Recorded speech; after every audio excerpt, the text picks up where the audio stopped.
No, a ver, tenemos en primer lugar unas reglas generales. El presidente de la República ha presentado 11 preguntas plebiscitarias para que sean en primer lugar calificadas por la Corte.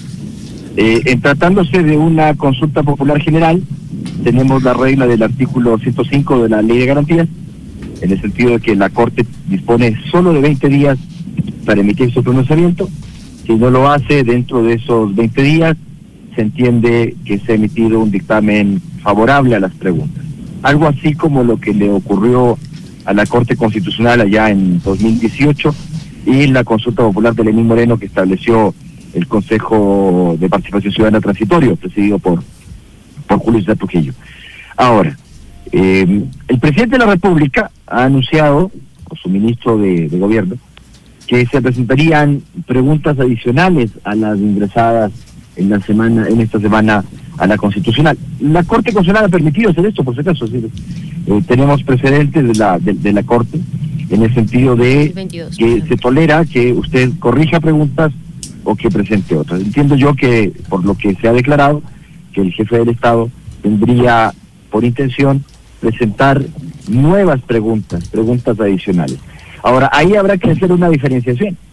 Esas preguntas que se van a plantear, ¿serán preguntas de consulta popular en general o serán algunas que incluyan reformas legales, que es lo que no ocurre con las 11 preguntas presentadas por el jefe del Estado, o algunas que, como algunas personas estarían exigiendo, que se refieran a reformas de la Constitución a través de la vía de la enmienda?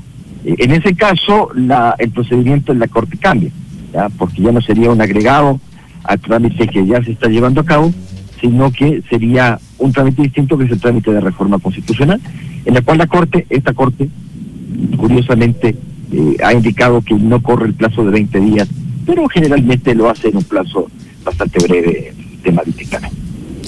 Señor Ollarte, en el caso particular de la pregunta sobre si las Fuerzas Armadas pueden combatir el crimen organizado, puedan combatir al crimen organizado internacional. Esto, entiendo, se aprobó en diciembre del año pasado por la Asamblea. Entonces le pregunto, siendo algo que ya ha sido aprobado, ¿por qué piensa usted que es necesario colocarlo dentro de la consulta popular? ¿Qué instrumentación adicional se le añadiría si esto se coloca en una consulta?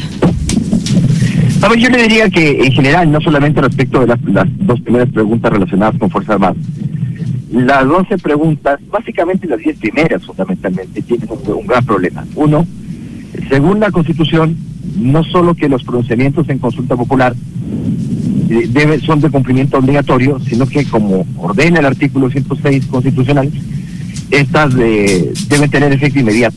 Y de hecho, ninguna de las preguntas tendría efecto inmediato en caso de ganar el sí.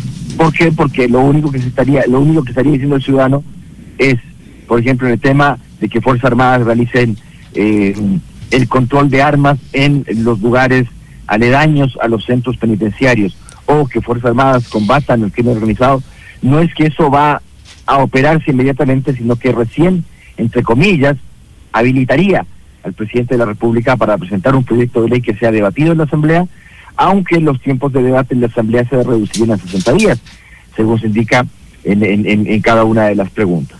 Y claro, entonces la Corte podría poner en duda la utilidad o el objeto de una consulta popular, que no está destinado a que el ciudadano emita su pronunciamiento, sí o no, en torno a si quiero esto o no quiero esto, sino que simplemente, si vota que sí, será la presentación de un proyecto que, como también saldrá, porque usted sabe que la Asamblea puede aprobar los proyectos, puede modificarlos o negarlos, y si los modifica, pues puede salir algo que el ciudadano no previó. Pero además en esto tenemos un añadido. El proyecto, ni siquiera aparece el proyecto en las preguntas. Es decir, usted no es que lee los anexos y va a encontrar, bueno, entonces si yo le digo que sí al presidente de la República, él va a presentar este proyecto de reforma legal, sino que siempre dice que se va a presentar un proyecto de reforma legal que usted no conoce. Entonces ahí también la Corte podría poner en duda la corrección de la pregunta, en el sentido de que no permite ejercer al elector su pronunciamiento con libertad, porque usted no sabe lo que va a terminar pasando. Ahora, exclusivamente respecto a las preguntas 1 y 2, que también es algo que ocurre con otras preguntas, hay cosas que ya están vigentes.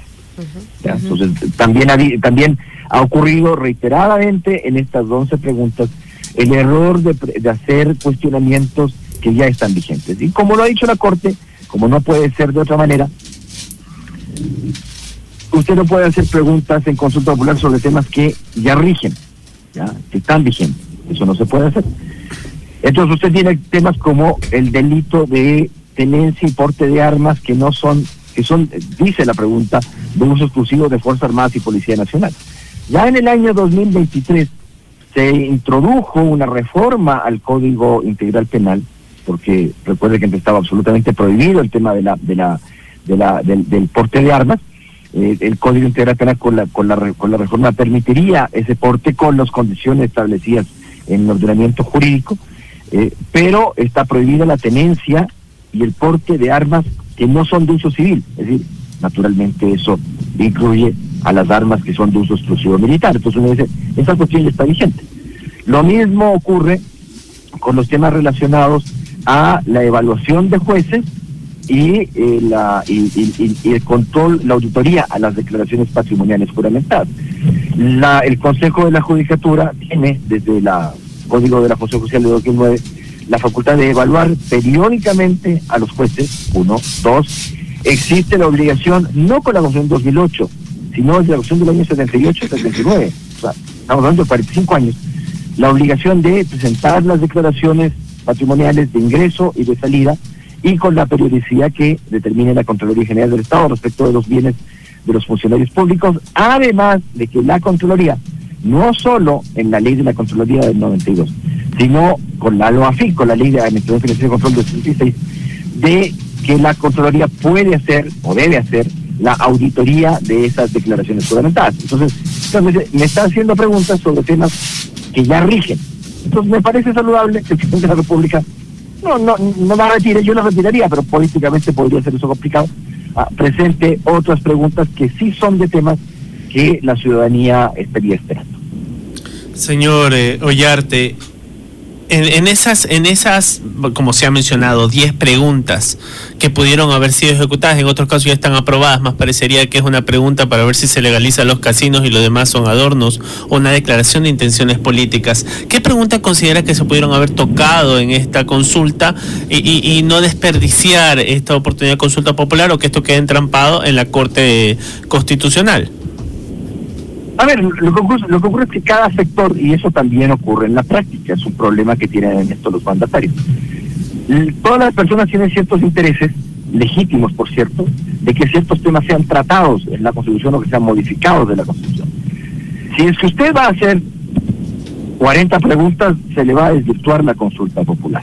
Entonces, claro, yo le podría decir, mira, por ejemplo, para mí sería interesante y sería importante que se elimine el tema de la famosa acción extraordinaria de protección respecto de sentencias de garantías, y que también se elimine el tema del sistema de selección. O sea, hoy día, por ejemplo, cuando usted propone una acción de protección, va a un juez de primer nivel y tiene la apelación para ante la Corte Provincial. Del fallo de la Corte Provincial, esto se tiene que remitir a la Corte para que eventualmente, y de modo discrecional y oficioso, se abra un procedimiento que se llama de selección de sentencias. Pero por otra parte usted puede plantear la extraordinaria, entonces se le abren 2 procesos. Ahora, claro, lo que yo estoy explicando para el radio escucha es una cuestión que tal vez sea compleja y que tal vez no le vea el problema. Entonces yo le diría, a mí me parecería interesante eliminar esa cuestión y establecer que no son las Cortes Provinciales el Tribunal de Segunda Instancia, sino, como era tradicionalmente en Ecuador, la propia Corte Constitucional, y te economizas dobles procesos y cositas por el estilo.